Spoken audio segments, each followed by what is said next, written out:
Good morning, good morning. It's Wednesday, and here I am with Norma Talks. And today I'm talking about how we can handle our energy when we're in crowds. I had made a comment on this, and someone commented back. And so I thought I'd talk about it a little bit more in depth. When we go anywhere, our aura goes with us. Some people have large auras, and some people have sort of, I was going to say tighter auras, but they're closer to your body. If you happen to be out there, and I was when I first began, not even before I learned all this, and I have a lot of friends whose auras were huge, and they have problems in crowds. And the reason they have problems in crowds is because their auras pick up everything and they transmit them into your system. So you can have mood changes, you can have different thoughts, all sorts of things. And I'll share some of the stories that over the years I've heard or seen or whatever. The key to realize, number one, there's even a deeper element of this, and that is your chakra system. The chakra system is basically connected with the aura. And when the aura is way too expanded, there's all this information coming into your chakras. And if your chakras aren't clear, and if your chakras are not working in an effective way, it will bring. Now, I am going to say a little bit more about the chakras in a moment or two. One of the easiest ways I have found if you're going to go into a crowd is what's the word I'm looking for?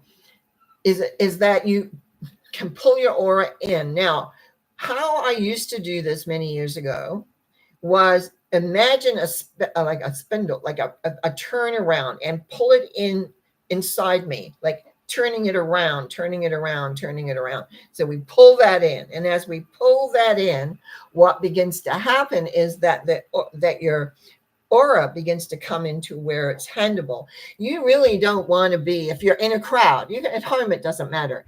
But if you're in a crowd or going into a crowd of any kind, you do not want to be too much more than, say, 18 inches, 3 feet maximum. I don't even like seeing people at 3 feet, because if someone's standing next to you, you're getting all that. So it's like we want to be able to have it burnt. And so when we pull it in, then what do we do with this excess energy? I found the best way was down through the bottoms of the feet into the earth. So it's like you just feed the earth your energy, which is good. And we'll come more back to that when we're dealing with chakras. So it's about bringing that in. The other thing I found is that very often when we've been out and about, we pick up things. It's like your aura can be very, things can connect to it. What I found, one of the best ways of clearing your aura is you make your hand like a rake. And you start above your head and you rake the aura. Even better is in the shower with the water coming down. You just clear out. So if your mood changes, or if you feel unsettled or something, all of a sudden, 1 minute you're happy and the next minute you feel grumpy, angry, or I don't know, unsettled. Usually you've picked up something. So, because usually that happens when you're in a crowd, not so much by yourself, except if your mind goes there, but that's a different story. So what we want to do, and it's not always advisable to get into a shower right away, but it's like you can't even mentally do it, like clean out. Find out where your aura is. How big is it? In your own home, stretch out. But when you go out, you want that fully contained. You want to be you. And so, but if it pick up something, which can happen, remember, hands, we have everything with ourselves. We are, you might say, the instruments that dictate. We don't have to give our power away to anybody else. We've got it all here. So we just make our little hands into a little rake and we can begin. And you might have, some of you may have to go really high, but you just rake it out, rake it down all the way down. And then the energy, you can either push it down into the earth, as I said, or bundle it up and give it off to the cosmos where it could be used to the highest and best or whatever. That will make it, excuse me, a very, first of all, you'll feel much better. And secondly, now it does take some practice if you're not used to it, because people with big auras, and I've had lots of them who've come in to learn this, and I'll tell you now, these games that we play to do this. One is, if you have a few of you to want to check where your auras are, this is one of the things I do in classes, is I have the person face a door. A hallway works fairly well with this, but you don't want them too close because you got to have some room. And you have them face the door, and you have one of the other, a person, slowly. Always when you're working with energy, you work slowly. You do not do anything fast, because then it just moves straight through. So you just walk slowly and truly towards the other person. Hopefully you're not making any noise. And the person who's got their like eyes closed in front of a doorway, or will let their job is, as soon as they feel something, to say stop. So when they turn around, they can see how close that person is. Sometimes they're really close. Sometimes, though, they're a long way away. And that just gives you an idea of how big your aura is. And that's when you know that you need to work. I have one gal who studied me with a long time, off and on, for years. She took a lot of courses from me. And she always had a big aura. We would laugh about it because she knew the story of maintaining a small aura, right? And we would laugh about it because she was she would say, "I know, Norma, I know." Because invariably we would do this exercise because we'd have new people in a course or something, and she would laugh because guaranteed she would have this big aura. But we all have choice, and we can do that, and we can decide what we want to do, etc., etc. So that's the main thing that I have found. If we can imagine I always think of it as a spindle. I don't know where that came from, but wind inside to wind it in. But I usually then put it down through my feet into the earth and disconnect from that, or send it off to the into the heavens with again, transforming the energy. So that's one of the elements it is. But what I also, to really understand the aura, you need to understand the chakras, because it's connected.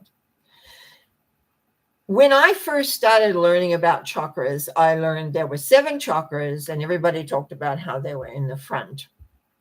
Excuse me a second. I just have to have some water here. Now,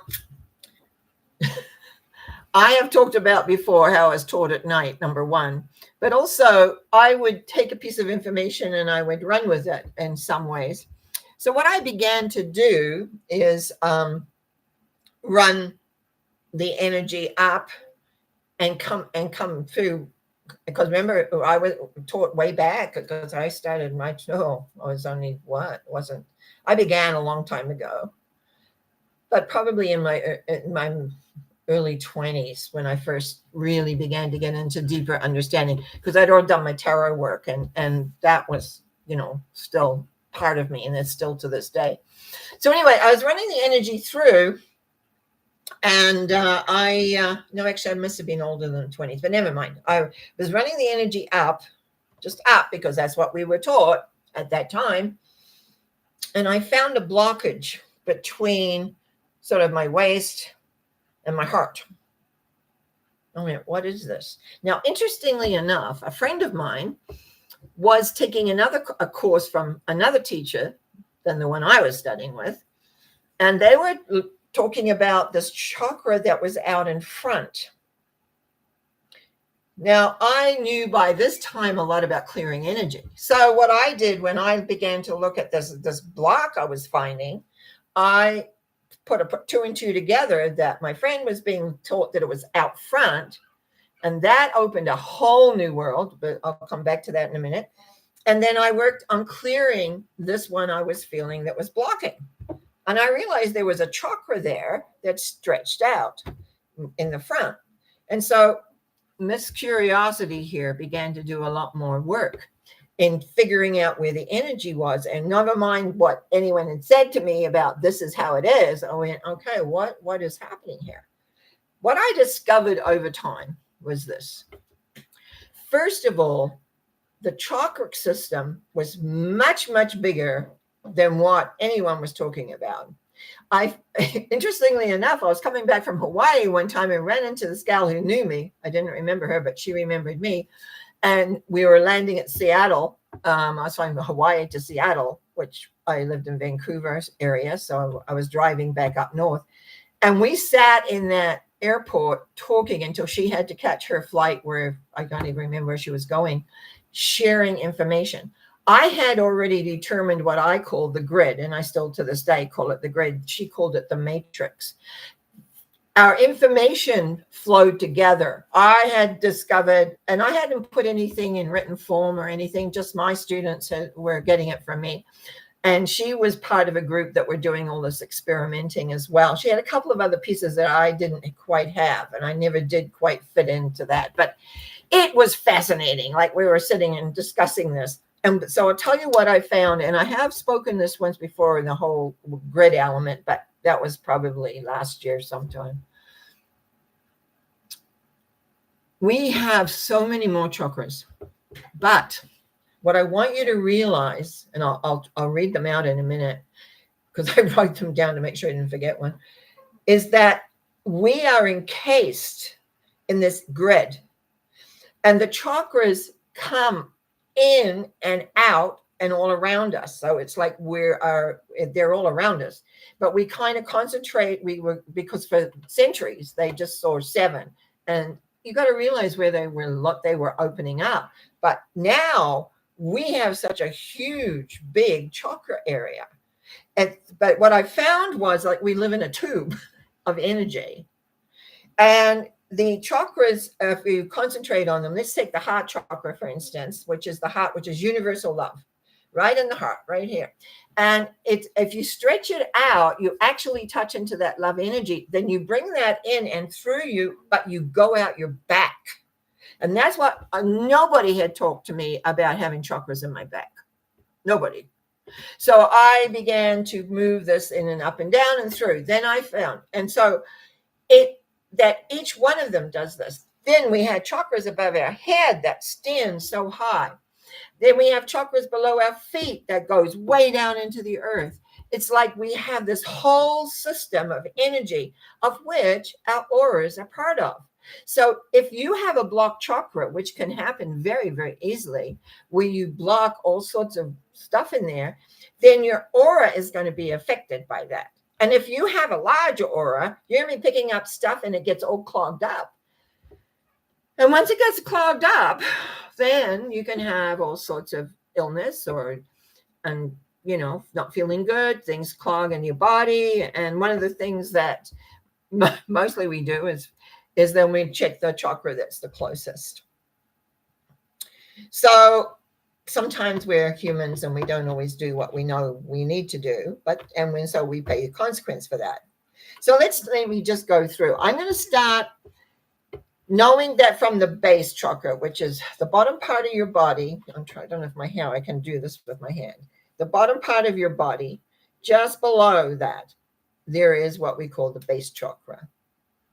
Now remember, the energy comes up, but it goes out and it goes down. And every chakra has that. It has a main central point, but then it has up, has down, and out, because it's going to go into this grid of yours. So we have a base going on down. There's also an earth star, which is under your feet. And it's one, if you're really curious and want to do that, you can lift your foot up, and you make your hand like this, and you reach underneath your feet, and you reach as far as you can, and then slowly bring it back. And all of a sudden you'll feel a tingle in your palm. And that's where your earth star is, on both feet. And you've got one up here too. You can do the same thing. Up here, coming on down. Mine's about here. That's my star line up there, going on up. Anyway, so you have the base. Then you come up to your pubic bone. And Then one that's very important, I find that often I have to clear for my clients, is the navel. Just around your belly button. We call it the navel. I use names because it's easier, but it's around your navel usually. Has a lot to do with the sexuality for women, and a lot of it is congested, all sorts of energy in there that needs to get cleared out. The male is more pubic because it's right where they are, but women's are more navel, so there's a little bit of a difference of where the sexual energy comes in there.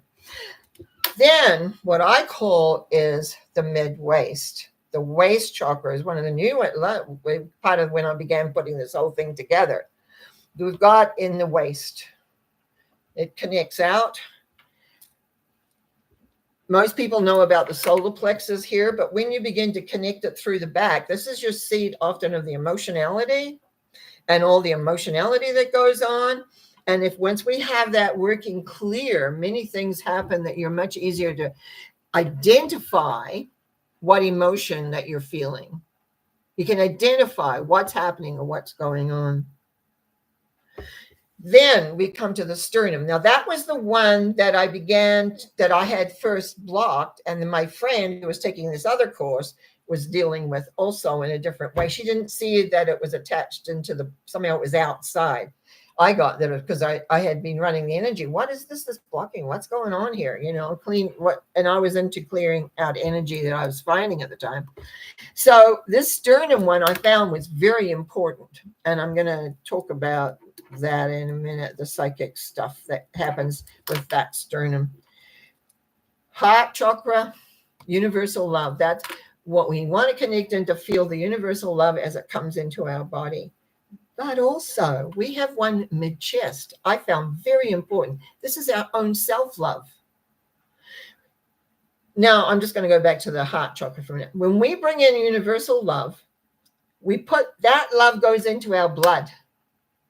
That blood goes throughout our whole body. So our bodies get to feel the universal love, and if it's hooked up right, so that it's very easy to maintain that connection to universal love through the heart because of the energy going in and through you. Like, remember, the energy is coming in and out of you all the time, in and out, and it goes up and down. So you're like the stream of energy, if we could see it. So this mid-chest is self-love. Same thing. Energy comes in and out, up and down, like we're like this big container of energy. And this is, if we don't love ourselves, this is where we got to go. We have the universal love when it comes up and down. Remember, it doesn't just stuck there. It goes in and out, 360 and up and down. So we're this massive amount of energy throwing around. Throat, of course, is talking. Energy in here to keep me. I must have had that open when I was real little because I don't think I ever really stopped talking. So we have that coming up and down. But then when the love is coming up, it helps feed that. It helps feed that all. And also, we've got a little one here that says what I call the upper lip. And these are kind of all congested up here a little bit. But it is also has a lot to do with feeding the throat and the brow chakra, which is we all know has a lot to do with our psychic self. And then we have a crown. But then we have the soul star up here. Goes on up. Now, some people attract what we call psychic attacks. Inevitably, they come through two ways, mostly.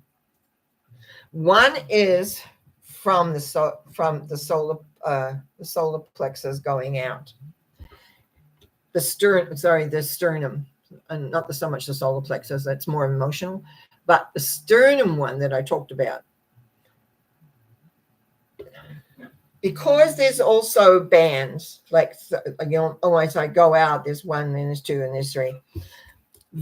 I found this out years ago, and I'm going to tell you sometimes little stories to help clarify. I had a clairvoyant, that I'd known for years, that had traveled in my shows with me for a long time. British trained, very good. phones me up one time and telling me she wasn't feeling very good. She was older then, and she's so anyway. I sort of did a quick look, see what was going on, and I said, "Oh, you've got some energy on your chakra, third chakra above your head. Now, the third chakra, either up on your head or outside of the sternum, very often is where people will, if there's any kind of jealousy, any kind of not very nice stuff being taught to you, that's where it'll go." And they said, "What are you talking about?" I said, "Well, we have chakras above our head." She said, "Really?" I said, "Look, just close your eyes, take the energy up." And she said, "Oh my God, Norma, you're right." I said, "Okay." And I just let her about how to unhook and send everything back and all that. But also we get them out front in the sternum area as well. And it's not always understood that's what's happened. Because I've dealt with a lot of psychics, then what happens in that is that I know I had to learn. I was psychic myself. I'm out there doing psychic fairs. I was running psychic fairs. I was surrounded by them. And you had to learn how to make sure that you maintained that yourself.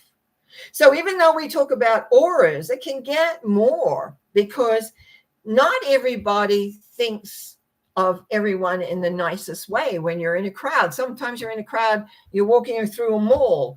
I've talked about how I pick up thought forms when people are wanting to steal things, and how one of my students from years and years ago phoned me one day and said, "Why would I start thinking about shoplifting?" I said, "Because you're picking up someone's thought form." I've cleared so many thought forms about stealing stuff when I've walked into a store, because it's like, oh, here we go again. They're laying, they think about it. They may do it, they may not, but the thought form is there. All of this, we live in a world of energy. We're out there.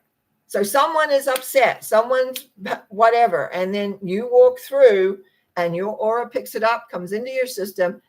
If you have a change of feeling for no reason, recognize it's not yours. And if it's not yours, you release it. Now, for those that have sessions with me or studied with me, know I have energy, what I call energy release, that I've used all the time. That is available, by the way, through my website, and I send you a recording of that you can use. But it's like, it is important that you keep your energy as clear as you possibly can. You want the world to be friendly. You want to be able to walk where you walk. And if someone's throwing darts at you, because some people are jealous, some people are just pissed off, excuse my language for that, but you know what I mean. And it's there and you can pick it up. And I want you to have a wonderful Christmas. I want you to enjoy and have your energy as clear as you possibly can, because that's how life works. You're here to enjoy. And I think I might have covered everything. I'm pretty sure I had made myself some notes so I didn't kind of deviate too much or draw on something that I might forget or whatever.